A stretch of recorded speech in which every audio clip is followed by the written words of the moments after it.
I stared at my phone screen, my hands trembling as I looked at my sister Caroline's Christmas Instagram post.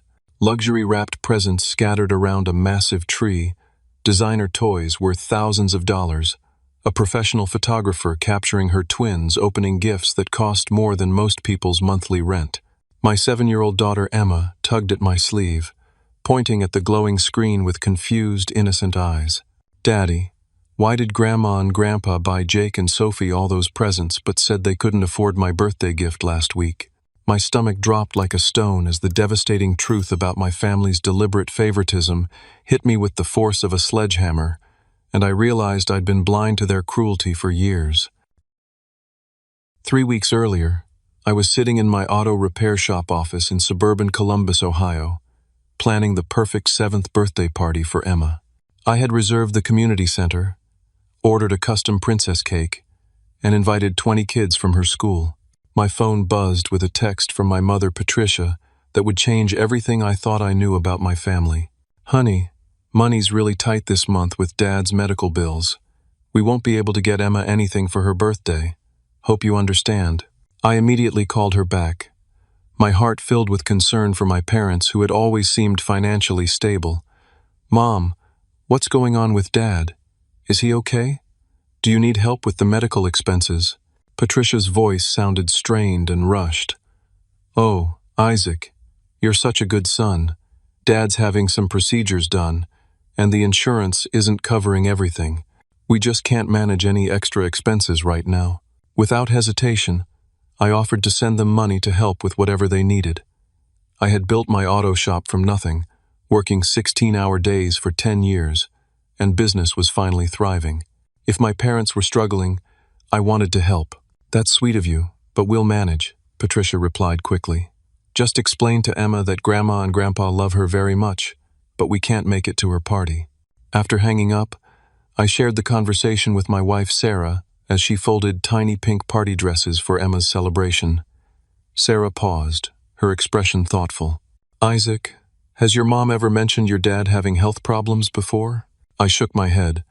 "Not really, but you know how private they are about personal stuff." Sarah nodded but looked troubled. "It just seems sudden, that's all." The next day, Emma's birthday party was a magical success, despite my parents' absence. 20 giggling 7-year-olds ran around the decorated community center, while Emma beamed in her sparkly tiara. But throughout the afternoon, Emma kept asking where Grandma and Grandpa were. Each time my chest tightened as I repeated the explanation about Grandpa's medical situation. "But Daddy," Emma said while blowing out her 7 candles, "Grandma and Grandpa never miss Jake and Sophie's birthdays. I saw all their pictures on Aunt Carolyn's phone last time." Sarah and I exchanged glances. Emma was right. My sister Caroline always posted elaborate celebrations where our parents appeared front and center, beaming with pride as they presented expensive gifts to their grandchildren.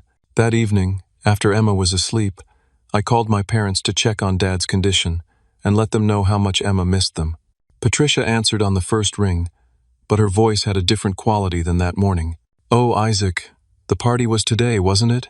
How did it go?" Something felt off about her tone. In the background, I could hear my sister Caroline's distinctive laugh and what sounded like children playing. I decided to research Dad's supposed medical condition online, looking up symptoms and treatment costs that might explain their financial strain. "Mom, what exactly is Dad dealing with? Maybe I can help you understand the insurance process. I deal with medical bills at the shop all the time for worker injuries." Patricia's response came too quickly. "Oh, you know how complicated medical stuff is. Nothing you need to worry about. We're handling it fine." Before I could ask more questions, she said she had to go and hung up abruptly. I spent the rest of the evening researching the medical conditions she'd vaguely mentioned, but nothing added up. The procedures she described weren't typically expensive enough to cause serious financial hardship for people who owned their home and had decent insurance. Sarah found me at the kitchen table at midnight, surrounded by printed insurance guides and medical websites. "What are you doing? Something doesn't make sense," I told her. The medical stuff Mom described wouldn't cost enough to prevent them from buying Emma a $20 birthday gift. Sarah sat down beside me, her expression serious. "Isaac, I need to tell you something I've noticed. Your mom has always been kind of cold toward Emma. Not obviously mean, just distant. Like she's doing her duty but not really connecting. I wanted to defend my mother, but Sarah's observation hit something I'd been unconsciously aware of for years. At family gatherings, Patricia would make polite conversation with Emma, but never showed the genuine warmth and enthusiasm I remembered her having with Caroline's children. The next morning, while organizing Emma's birthday thank you cards, I found an email confirmation in my spam folder that made my blood run cold.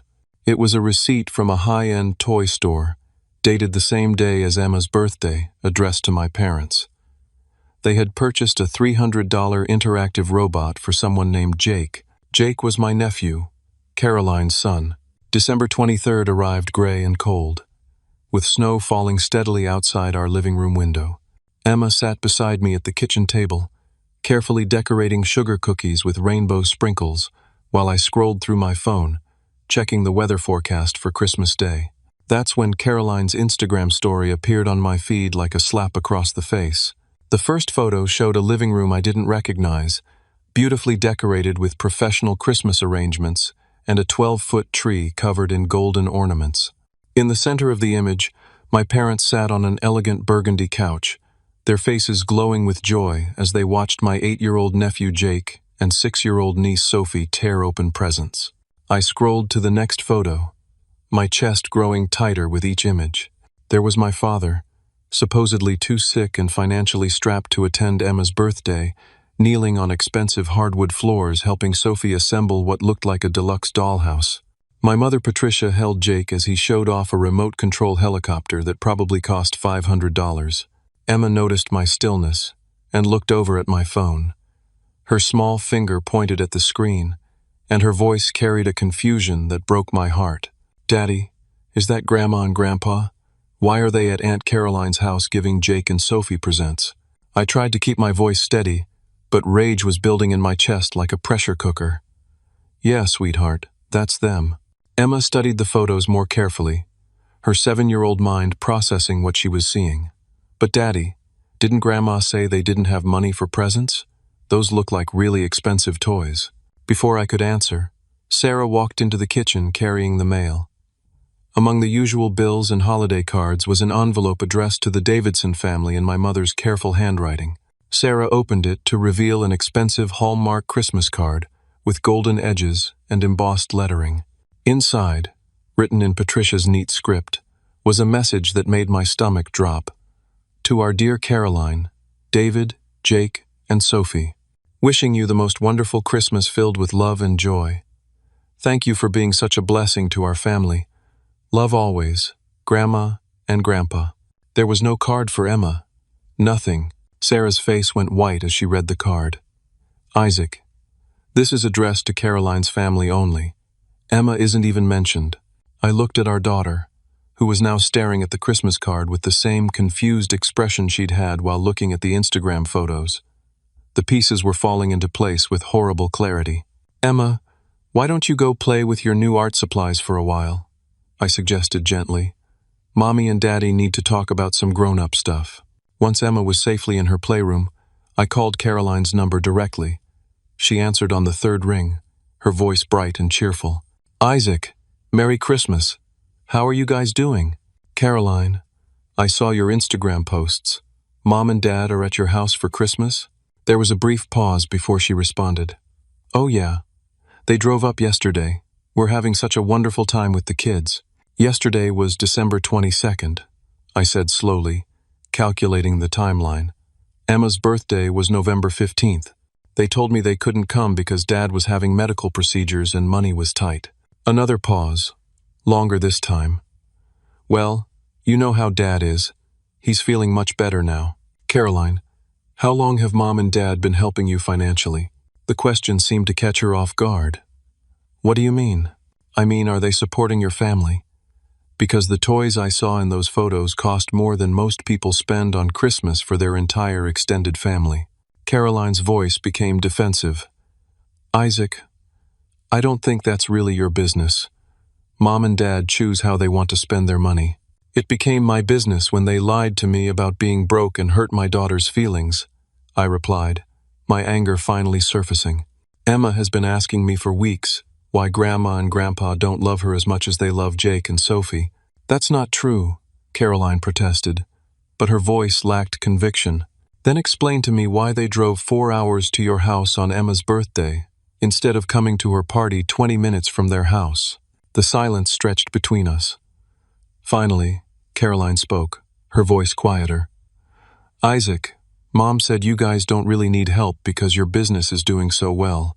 She said you've got everything handled. The admission hit me like a physical blow. So they've been talking to you about our financial situation? Sometimes family stuff comes up in conversation, Caroline said evasively. What kind of family stuff, Caroline? Another long pause. Look, Isaac, maybe this isn't the best time to have this conversation. The kids are opening presents and… No, I interrupted. We're having this conversation right now. What have Mom and Dad been saying about Emma and our family? Caroline sighed deeply. They just think that since you're doing well with the business and Sarah comes from a good family, you guys have advantages that David and I don't have. They want to help where help is needed most. The words stung because they revealed the calculation behind my parents' choices. They weren't responding to genuine need. They were picking favorites based on their perception of who deserved their investment. Caroline, how much money have they given you? Isaac, please. How much? They helped us with the down payment on this house, she admitted quietly. And they've been covering the kids' private school tuition for the past 2 years. I sat down hard in my kitchen chair. Private school tuition in Caroline's area ran $15,000 per child per year. My parents had been spending $30,000 annually on my sister's children's education, while claiming they couldn't afford a birthday gift for Emma. They also set up college funds for Jake and Sophie, Caroline continued, apparently deciding that honesty was her only option now. $50,000 each, $100,000. My parents had invested $100,000 in my sister's children's future, while Emma had never received so much as a savings bond. Isaac? Are you still there? I'm here, I managed to say. Look, I know this probably sounds unfair, but Mom and Dad are just trying to help where they think help is needed most. You've got a successful business, and Emma will be fine. The casual dismissal of my daughter's emotional needs made my anger boil over. Caroline, Emma is 7 years old. She doesn't understand why her grandparents treat her like she doesn't exist. She thinks she's done something wrong. I'm sure that's not how Mom and Dad see it. How do they see it then? Because from where I'm sitting, it looks like they've decided Caroline's kids matter, and Emma doesn't. Caroline's voice became defensive again. That's not fair, Isaac. You know Mom and Dad love Emma. Do I? Because their actions suggest otherwise. The conversation ended shortly after that, with Caroline claiming she needed to get back to Christmas morning with her family. I sat in my kitchen, staring at the Christmas card addressed to everyone except my daughter, while the reality of my family's deliberate cruelty sank in. Sarah found me there an hour later, still holding the card. What did Caroline say? I told her everything, about the house down payment, the private school tuition, the college funds, about the conversation where my parents had apparently decided that Emma's emotional needs were less important than Jake and Sophie's financial advantages.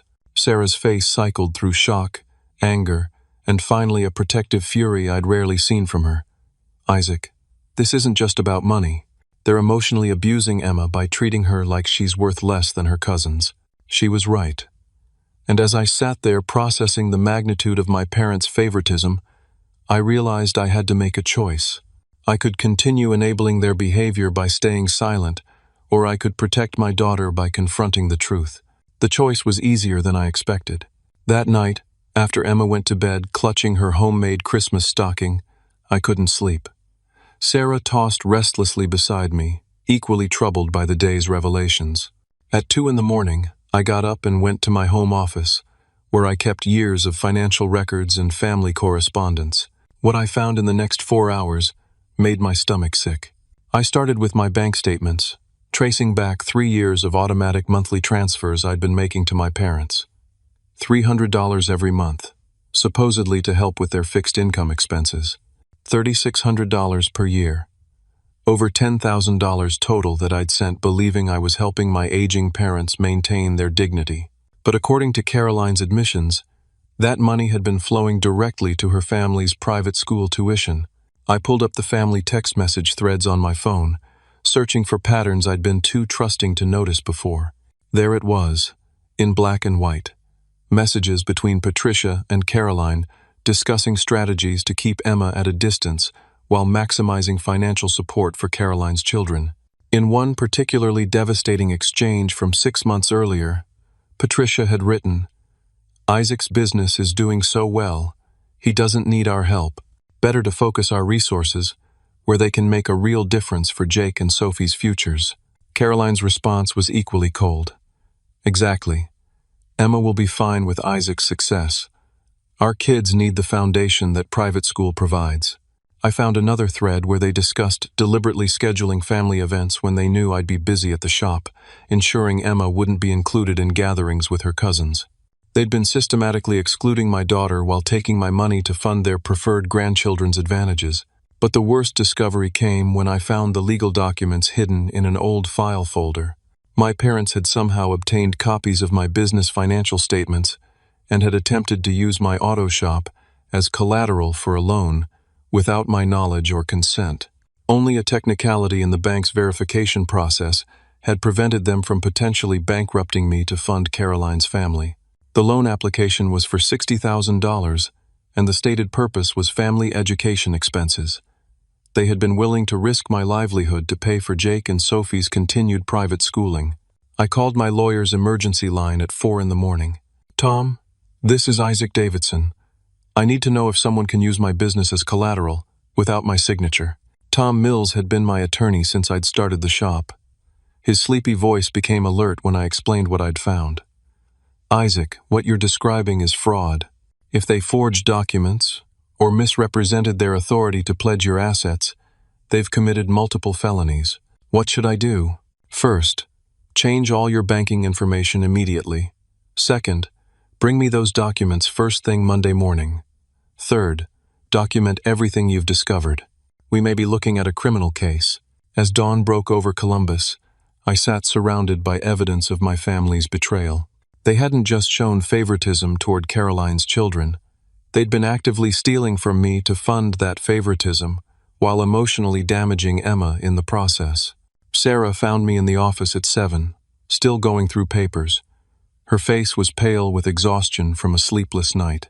"Isaac, I found something too," she said quietly, holding Emma's small pink diary. I was putting away her laundry, and this fell out of her backpack. She opened to a page dated 2 weeks after Emma's birthday. In careful 7-year-old handwriting, Emma had written, "I think I must be a bad granddaughter, because Grandma and Grandpa don't visit me like they visit Jake and Sophie. Maybe if I draw them more pictures, they will love me better." The entry was decorated with crayon drawings of stick figure grandparents holding hands with a little girl labeled Emma. Hearts and flowers surrounded the figures, evidence of my daughter's desperate hope for connection. Sarah turned the page to reveal another entry. "Daddy says Grandpa is sick, but I saw him on Aunt Caroline's phone playing soccer with Jake. I think they don't want to see me because I did something wrong." My hands shook as I read my daughter's innocent attempts to understand adult cruelty. She'd been blaming herself for their rejection, internalizing their favoritism as evidence of her own inadequacy. "Sarah, we have to protect her from this." "I know, but Isaac, there's more. Emma's teacher called yesterday while you were at the shop. Emma told her art teacher that she didn't want to make Father's Day cards last year because her grandparents only love some kids, not all kids. The school counselor has been monitoring her for signs of family stress. The revelation that Emma's pain had become visible to her teachers was the final straw. My family's emotional abuse of my daughter had reached the point where trained professionals were noticing its effects. I spent the rest of Christmas Eve documenting everything. Every financial transfer, every excluded invitation, every cold interaction between Patricia and Emma that I'd rationalized or ignored. I compiled years of evidence showing a systematic pattern of favoritism designed to elevate Caroline's children while diminishing Emma's sense of worth. By Christmas morning, I had a complete dossier of my family's manipulation, financial fraud, emotional abuse, and deliberate cruelty toward a 7-year-old child whose only crime was being born to the wrong parents. I also had a plan. Sarah and I gave Emma a magical Christmas morning, despite the chaos surrounding us. We watched her delight in the gifts we'd chosen with love and attention, and I made a promise to myself that this would be the last Christmas my daughter would spend, wondering why her grandparents didn't love her enough to include her in their lives.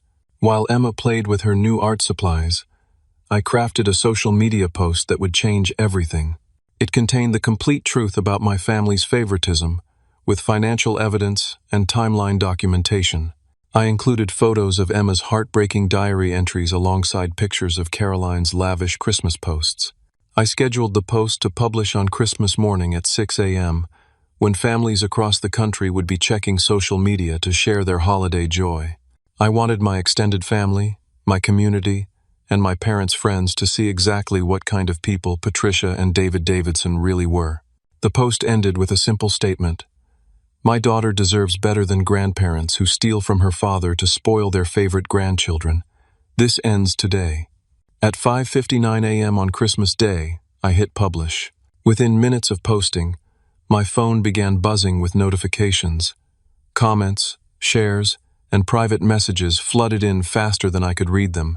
By 6:30 a.m., while Emma was still opening presents under our Christmas tree, the post had been shared over 200 times. Uncle Robert, my father's brother who lived in Indiana, was among the first to comment publicly. "Isaac, this explains so much. Patricia treated my kids the same way 15 years ago. I wondered if I was imagining it." Cousin Jennifer, Patricia's niece, shared her own story in the comments. "I stopped bringing my family to holiday gatherings because of this exact behavior. Patricia would ignore my children while fawning over Caroline's kids. I thought I was being oversensitive." By 7 a.m., I had received 12 private messages from extended family members sharing similar experiences with Patricia's favoritism. A pattern emerged that went back decades, showing systematic exclusion of certain family branches while elevating others based on Patricia's personal preferences and judgments. My phone rang at 7:15. Patricia's number. "Isaac Davidson, you take that post down immediately." Her voice was shaking with rage. "How dare you humiliate our family like this on Christmas morning?" "Mom, everything in that post is true. I have documentation for every claim I made. You're destroying our reputation over nothing. So what if we spend a little extra on Caroline's kids? They need more help than Emma does." The casual admission that she'd been deliberately showing favoritism was stunning. She wasn't even trying to deny it. "Mom, you told me you were broke and couldn't afford Emma's birthday gift. I found the receipt for Jake's $300 robot that you bought the same day." "That's different. Caroline asked us to help with a special gift for Jake's birthday. What about Emma's birthday? Did anyone ask you to help with a special gift for her?" Silence. "Mom, I've been sending you $300 a month for 3 years. That's over $10,000. Where has that money been going? We use that money for expenses." "What expenses?" "Caroline told me you've been paying $30,000 a year for private school tuition.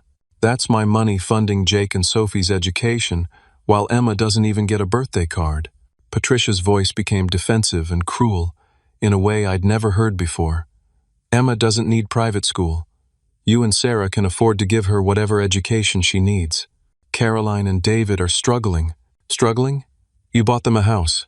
We helped with the down payment because they needed support starting their family.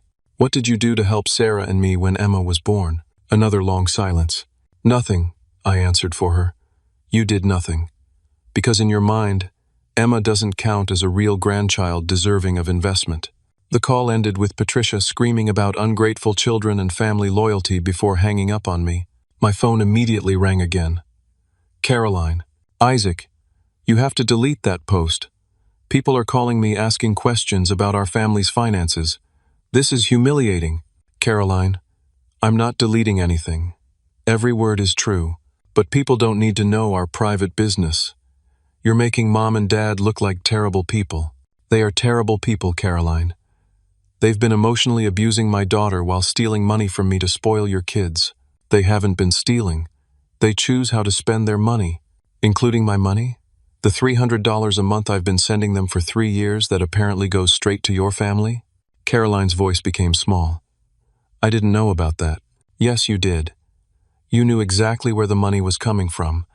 You knew they were taking my contributions to fund your children's advantages while telling Emma they couldn't afford to visit her. Isaac, please. If you don't delete this post, it's going to destroy our family. Good, I said firmly. This family deserves to be destroyed if this is how it operates. By 8 a.m., the local newspaper had contacted me requesting an interview about financial fraud within families. 3 different attorneys had reached out, offering to represent me in potential criminal cases against my parents. My auto shop's social media page was receiving supportive messages from customers expressing outrage at my family's treatment of Emma. Most importantly, extended family members I hadn't spoken to in years were reaching out to Emma directly, inviting her to visit and expressing genuine interest in getting to know their great niece, who had been hidden from them by Patricia's manipulation. Uncle Robert called at 8:30. Isaac, I want you to know that your cousin Mark and I are driving up from Indianapolis today. We want to spend Christmas with Emma and show her what real grandparents look like. Robert, you don't have to do that. Yes, I do. I let Patricia push my family away 20 years ago, and I've regretted it ever since. I'm not letting her do the same thing to Emma. By 9 a.m., 4 cars were parked in my driveway. Uncle Robert and his wife Nancy had arrived with their son Mark and his family. Cousin Jennifer had driven 3 hours from Cleveland with her husband and 2 children. My father's sister Ruth, who lived in Toledo, had come with her daughter and granddaughter. Emma was overwhelmed with joy at suddenly having a house full of relatives who were genuinely excited to meet her, bringing thoughtful gifts and asking about her interests with sincere enthusiasm. For the first time in her life, she experienced what it felt like to be welcomed and celebrated by extended family. While Emma played with her newly discovered cousins, the adults gathered in my living room to share their experiences with Patricia's favoritism and manipulation. The stories were remarkably similar: systematic exclusion, deliberate scheduling conflicts, and emotional coldness towards certain family members while lavishing attention on others. She did this to us when Mark was Emma's age, Uncle Robert explained. Patricia would invite Caroline's family to every holiday gathering, but forget to mention when we were having family events. When I confronted her about it, she claimed there had been communication mix-ups. Cousin Jennifer nodded. She made comments about my husband not being ambitious enough and suggested our kids wouldn't benefit from the same opportunities as Caroline's children. After a few years of feeling unwelcome, we just stopped coming to family events. Aunt Ruth's story was the most revealing. Patricia called me last month asking if I could lend her $5,000 for emergency medical expenses. When I asked what kind of medical emergency, she was vague and evasive. Now I know she was probably trying to get money for Caroline's kids. The pattern was clear. Patricia had been systematically isolating family members who didn't meet her standards while extracting financial resources from those who did. She'd been running a family favoritism scheme for decades, and I'd been too trusting to recognize it. At 8:45 a.m., my father's truck pulled into the driveway. Through the living room window, I could see him getting out of the driver's seat, his face red with anger. Patricia emerged from the passenger side, and behind them, Caroline's minivan arrived with her husband David and their 2 children. They had driven 4 hours through Christmas morning traffic to confront me about the social media post that was destroying their carefully constructed narrative about family loyalty and financial need. Uncle Robert stood up and looked out the window. Isaac, do you want us to stay for this? I looked at Emma, who was happily showing her new cousin how to use her art supplies, oblivious to the storm about to break outside our front door. Yes, I said firmly. I want Emma to see what it looks like when family members stand up for each other. My father's fist was already pounding on the front door. The pounding on my front door was so aggressive that Emma looked up from her coloring books, startled. Uncle Robert immediately moved toward the window while Cousin Jennifer instinctively stepped closer to Emma, creating a protective barrier around my daughter. Isaac Davidson, you open this door right now. My father's voice carried across the yard, loud enough that neighbors were beginning to peer out their windows. I opened the door to find my father's face purple with rage. my mother standing behind him with tears streaming down her cheeks, and Caroline's family huddled together looking embarrassed by the scene they'd been dragged into. "Dad, keep your voice down. Emma is inside with family." "Family?" he spat. "You mean the people you invited here to humiliate us? You destroyed Christmas for everyone with your lies and manipulation." "What lies?" I asked calmly. "Everything in my post was documented fact. You made us look like criminals." Uncle Robert appeared beside me in the doorway. "Hello, David." "Patricia." The sight of his brother seemed to deflate my father slightly. He clearly hadn't expected to face other family members who might have their own stories to share. "Robert," Dad said stiffly, "I didn't know you were here. Isaac invited us for Christmas after we saw his post. Funny how we never received invitations to family gatherings when Patricia was organizing them." Patricia's tear-streaked face became defensive.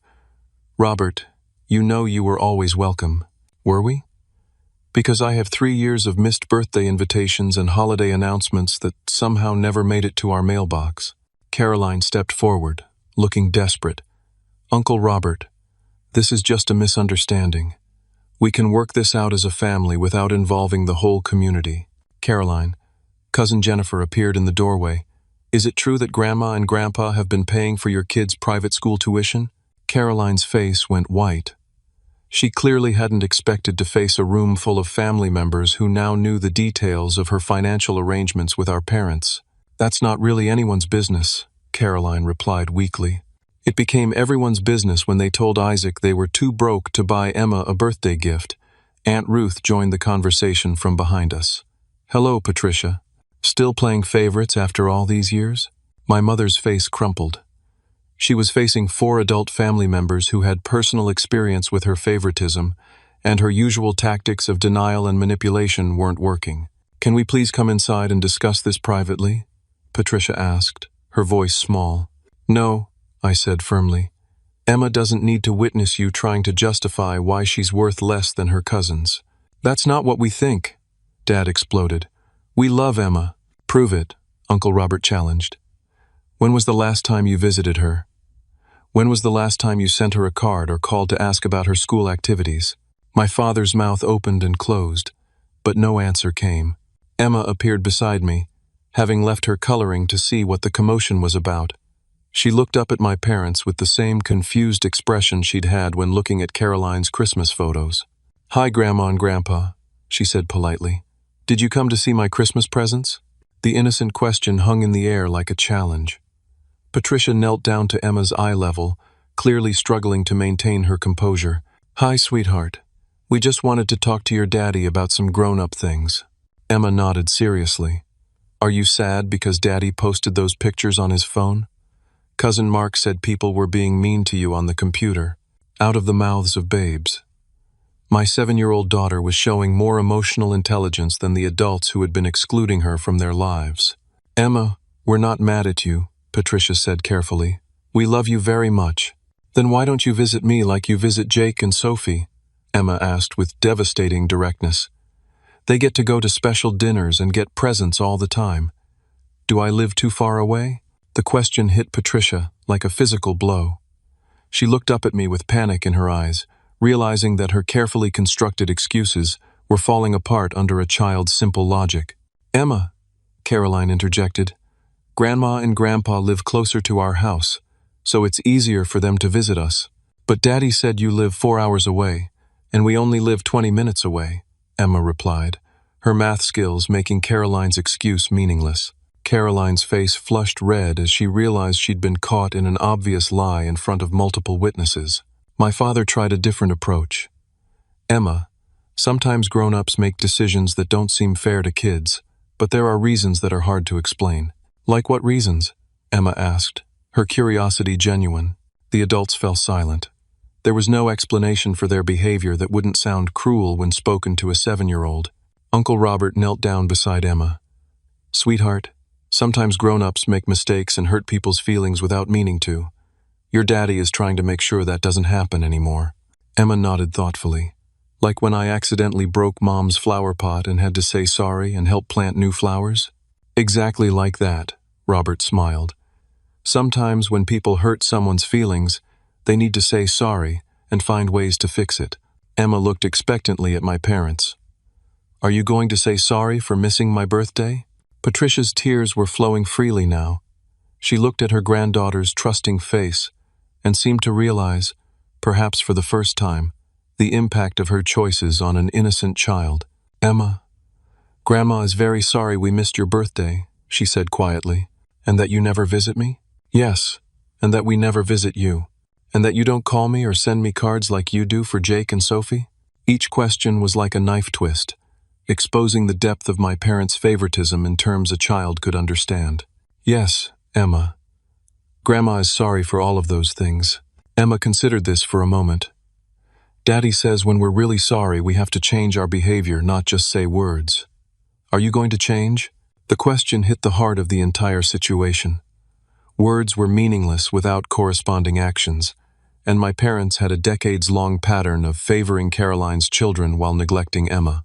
My father looked uncomfortable with the attention focused on him. Emma, grown-up relationships are complicated. We'll try to do better.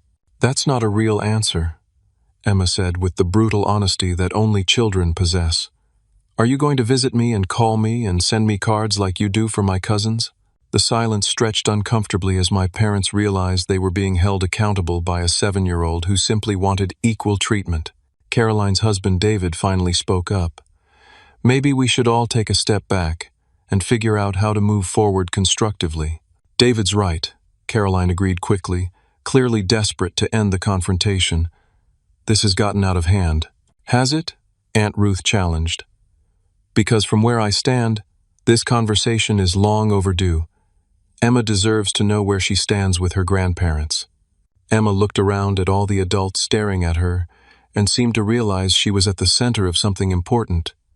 I just want Grandma and Grandpa to love me like they love Jake and Sophie. I don't understand why that's hard. The simple statement contained more wisdom than any of the adults had managed to express.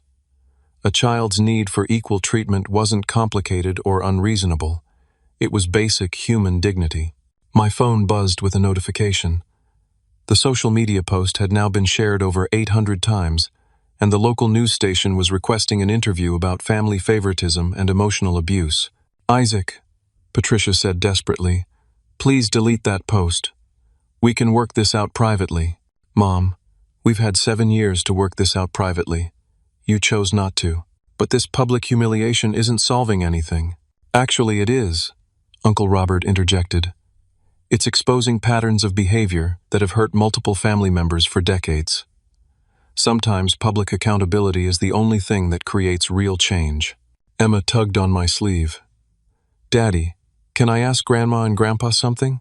I nodded, curious what insight my daughter would offer. Emma looked directly at my parents. Do you think I'm a bad granddaughter? The question hit like a bombshell. Patricia gasped, and my father's angry expression crumbled. Emma, no, Patricia cried. You're not a bad granddaughter. Then why do you act like you don't want to see me? Emma asked with heartbreaking logic. It was the question that cut through all the adult rationalizations and excuses. My parents were facing the consequences of their choices through the eyes of the child they'd been hurting. And for the first time in years, they had no answer that didn't reveal the ugliness of their favoritism. The silence following Emma's question was deafening. My parents stood frozen, realizing they'd been cornered by a 7-year-old's simple logic. Around us, neighbors had gathered on their porches, drawn by the commotion and the growing number of cars in my driveway. My father tried to regain control of the situation. This conversation needs to happen inside, away from the neighborhood. No, I said firmly. Emma doesn't need to be trapped in a room while you try to gaslight her about your behavior. We're not gaslighting anyone, Patricia protested.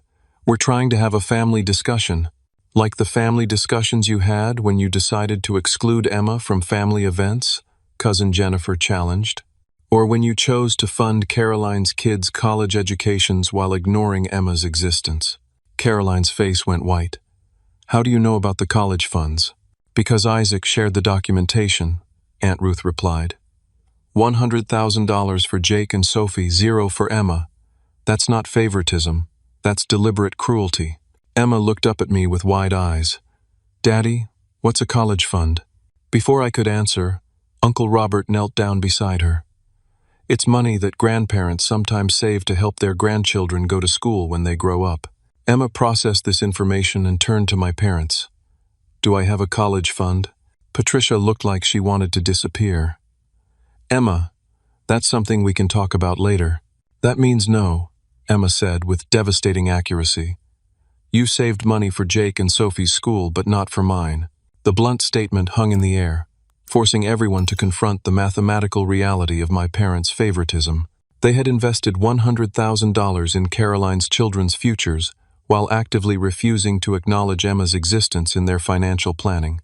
My father's face turned red again. Emma, you don't understand how these things work. Your daddy's business is successful, so you don't need help the way Jake and Sophie do. But Daddy sends you money every month to help you, Emma replied, her innocent observation dropping like a bomb. I heard him talking to Mommy about it. So you do have money for college funds. Caroline's mouth fell open. Isaac's been sending you money? $300 a month for 3 years, I confirmed.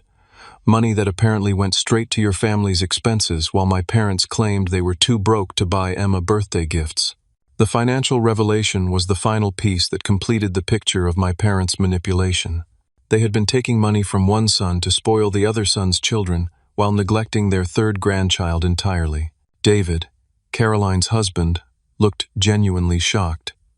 Caroline, did you know they were taking money from Isaac? Caroline's inability to answer was answer enough. Emma tugged on Patricia's coat. Grandma, why did you take Daddy's money to buy presents for Jake and Sophie instead of saving some for me? The question, asked with a child's innocent directness, was more devastating than any adult accusation could have been.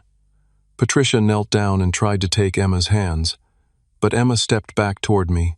Sweetheart, grown-up money decisions are very complicated. No, they're not, Emma replied with startling clarity. You chose to spend money on Jake and Sophie, and not on me. That's not complicated, that's just mean. Uncle Robert's phone buzzed, and he glanced at it before looking up with a grim expression. Isaac. The local news van just pulled up at the end of the street. My social media post had gained enough attention to attract media coverage.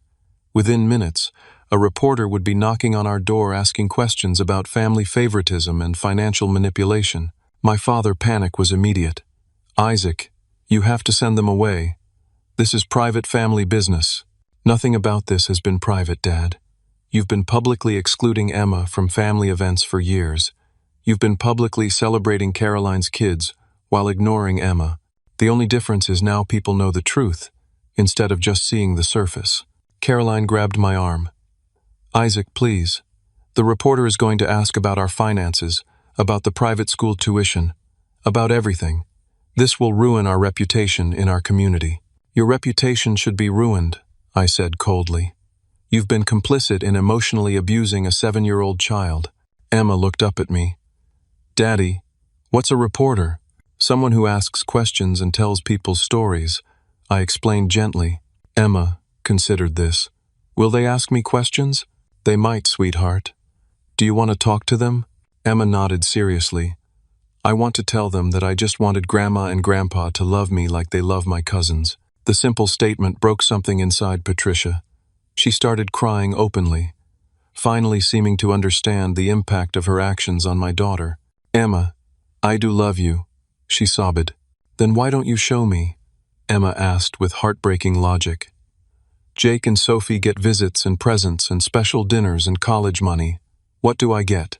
Patricia had no answer, because the truth was that Emma got nothing. 7 years of systematic neglect couldn't be explained away with words about love when the actions told a completely different story. The news van pulled into my driveway, and a reporter with a camera operator stepped out. My father immediately tried to position himself between the camera and Emma. You people need to leave. This is a private family matter. The reporter, a professional woman in her 30s, approached calmly. Good morning. I'm Jennifer Walsh from Channel 7 News. We received multiple calls about a social media post documenting family financial fraud and child emotional abuse. Is this the Davidson residence? Yes, I answered before my father could speak. I'm Isaac Davidson, and I posted the documentation about my family's treatment of my daughter.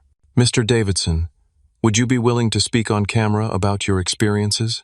Before I could answer, Emma stepped forward. Are you the question lady? Jennifer Walsh smiled and knelt down to Emma's level. I am. I ask questions to help people understand what's happening. What's your name? Emma. I'm 7 years old, and my grandparents don't visit me because they like my cousins better. The reporter's expression shifted to one of professional concern. Emma, can you tell me more about that? Emma looked up at me for permission, and I nodded. She turned back to the reporter with the confidence of a child who had nothing to hide. My grandparents go to all of Jake and Sophie's birthdays and give them expensive presents and take them to special dinners and saved money for their college. But they told my daddy they were too poor to come to my birthday party. Then we saw pictures of them giving Jake and Sophie lots of presents on the same day as my birthday. The reporter's camera operator was recording Emma's innocent but devastating testimony. My parents watched in horror as their granddaughter publicly exposed their favoritism with the kind of clarity that only children possess. Emma, how does that make you feel? Jennifer asked gently. Sad, Emma replied simply, and confused. I asked my daddy if I was a bad granddaughter, but he said I'm perfect, just the way I am. I think my grandparents just don't like me very much. Patricia made a strangled sound and reached toward Emma, but Emma stepped closer to me instead of accepting her grandmother's comfort. The reporter turned to my parents. Mr. and Mrs. Davidson, do you have any response to your granddaughter's statements? My father's face was purple with rage and embarrassment. We're not answering questions from reporters about our family's private business. But sir, financial fraud isn't private business. We have documentation showing that you've been taking money from one son while spending large amounts on another son's children. How do you respond to allegations of favoritism and emotional abuse? There's no abuse, Patricia cried. We love all our grandchildren. Emma looked up at her with sad eyes. If you love me, why don't you act like it? The question, captured on camera and broadcast to thousands of homes that evening, would become the defining moment of the entire situation. A 7-year-old child asking her grandmother why love required proof through actions, not just words. It was a question my parents couldn't answer without admitting their cruelty, and their silence on camera spoke louder than any confession could have. 6 months later, I sat on my back porch on a warm June evening, watching Emma play in the yard with her cousins Mark and Jennifer's kids. Uncle Robert was teaching them how to plant tomatoes in our garden, while Sarah and Aunt Nancy discussed plans for Emma's 8th birthday party. The transformation in our family had been remarkable and complete.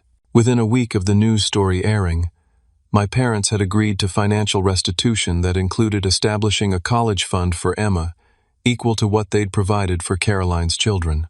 They also agreed to repay every dollar I'd sent them over 3 years, with interest. The civil lawsuit I'd filed had been settled out of court when they realized the alternative was potential criminal charges for financial fraud. More importantly, they'd agreed to attend family counseling sessions focused on understanding the impact of favoritism on grandchildren. The therapist, Dr. Martinez, had been blunt about the psychological damage they'd caused Emma through their systematic exclusion. Favoritism isn't just unfair, she'd explained during our joint session. It's a form of emotional abuse that can damage a child's sense of self-worth for decades. Emma spent the first 7 years of her life believing she was fundamentally less valuable than her cousins. Patricia had cried during that session, finally understanding that her choices had been motivated by her own prejudices about social class and financial success, rather than any genuine need to help where help was needed most. The counseling had been painful but necessary. My parents had been forced to confront their bias against Sarah's family background and their resentment about my success without a college degree. They'd been taking out their own insecurities on an innocent child. Caroline's family had faced their own reckoning. When their community learned about the private school tuition arrangement and the financial manipulation involved, Caroline and David had been forced to withdraw Jake and Sophie from private school and find employment that didn't depend on my parents' support. Caroline had eventually apologized to Emma directly, acknowledging her role in encouraging the favoritism that had hurt her niece. But the most significant change had been the emergence of Emma's relationship with extended family members, who had been excluded from family events for years. Uncle Robert and Aunt Nancy had become the loving grandparent figures Emma had always deserved, visiting monthly and including her in family traditions that Patricia had never bothered to establish. Cousin Jennifer's children, who were close to Emma's age, had become the cousins Emma could actually spend time with and build relationships with. Family gatherings were now inclusive events, where all children were welcomed and celebrated equally. Emma herself had thrived with therapy and the security of knowing she was valued by family members who chose to demonstrate their love through consistent actions. Her school performance improved dramatically when she no longer carried the emotional burden of wondering why her grandparents didn't want her in their lives. "Daddy," Emma called from the garden, "Uncle Robert says I can help him plant the corn next week." I smiled, watching my daughter experience the joy of being genuinely wanted and included by family members who saw her value. My relationship with my parents had slowly begun to rebuild, but it was based on new terms that prioritized Emma's emotional safety. They were allowed supervised visits that gradually increased as they demonstrated consistent, respectful treatment of Emma. The monthly visits were structured around activities Emma enjoyed, and Patricia was learning to engage with her granddaughter as an individual rather than comparing her to Caroline's children. The process wasn't always easy. Patricia struggled to overcome years of ingrained favoritism, and there were setbacks when she would make comments that revealed her continuing bias. But Dr. Martinez had equipped our family with tools to address these moments directly, rather than allowing them to fester. My auto shop had actually benefited from the publicity surrounding our family's story. Customers appreciated my willingness to stand up for my daughter, and many shared their own experiences with family favoritism and emotional abuse. The community support had been overwhelming and affirming. Most importantly, Emma had learned that she deserved to be treated with dignity and respect by everyone in her life, including family members. She developed strong boundaries and the confidence to advocate for herself when those boundaries were crossed. "Isaac, Sarah joined me on the porch," Emma's teacher called today. She wanted to know if Emma could share her story at a conference about children's emotional resilience. Apparently, other kids in her class have been inspired by how she stood up for herself. I looked at my daughter, who was now 8 years old and radiated confidence in a way that had been missing during those early years when she'd internalized my parents' rejection. "What do you think?" I asked Sarah. "I think Emma has something important to teach other kids about knowing their worth," she replied. That evening, after extended family had gone home and Emma was safely asleep, I reflected on the journey we'd traveled together. Standing up to my parents' favoritism had been terrifying because it meant risking relationships that I'd valued, even though they were built on dysfunction. But protecting Emma's emotional well-being had required courage I didn't know I possessed. The alternative was watching my daughter grow up believing she was fundamentally less valuable than her cousins, internalizing my parents' cruelty as evidence of her own inadequacy. The most profound lesson had been understanding that love requires action, not just words. My parents had claimed to love Emma while systematically excluding her from their lives and financial planning. Their words were meaningless without corresponding behaviors that demonstrated care and investment in her well-being. True family relationships are built on mutual respect, consistent care, and equal treatment. Blood relationships that involve favoritism, manipulation, or emotional abuse aren't worth preserving if they damage innocent children in the process. Emma deserved grandparents who celebrated her existence, invested in her future, and made her feel valued as an individual. When my parents proved incapable of providing that love, extended family members stepped forward to fill that role with genuine warmth and commitment. Standing up to family dysfunction is never easy, but protecting children from emotional abuse is always worth the temporary discomfort of challenging adults who should know better. Emma's confidence and joy now are proof that children thrive when they're surrounded by adults who demonstrate their value through consistent, loving actions. The most satisfying aspect of our family's transformation has been watching Emma develop into a confident child who knows she deserves equal treatment and isn't afraid to advocate for herself. She'll never again wonder whether she's a bad granddaughter because she understands that love isn't conditional on being the favorite. Sometimes protecting the people we love most requires us to confront the people who claim to love them, but demonstrate otherwise through their actions. Emma's story shows that children are resilient when they're supported by adults who prioritize their emotional safety over maintaining dysfunctional family dynamics. As I've shared our story with other families facing similar challenges, I've learned that favoritism among grandchildren is more common than people realize. Many parents struggle with how to address grandparents who show obvious preferences among their grandchildren, often staying silent to preserve family harmony while their children internalize feelings of inadequacy. Our experience proves that confronting favoritism directly, even when it causes temporary family conflict, ultimately creates healthier relationships built on mutual respect rather than silent resentment.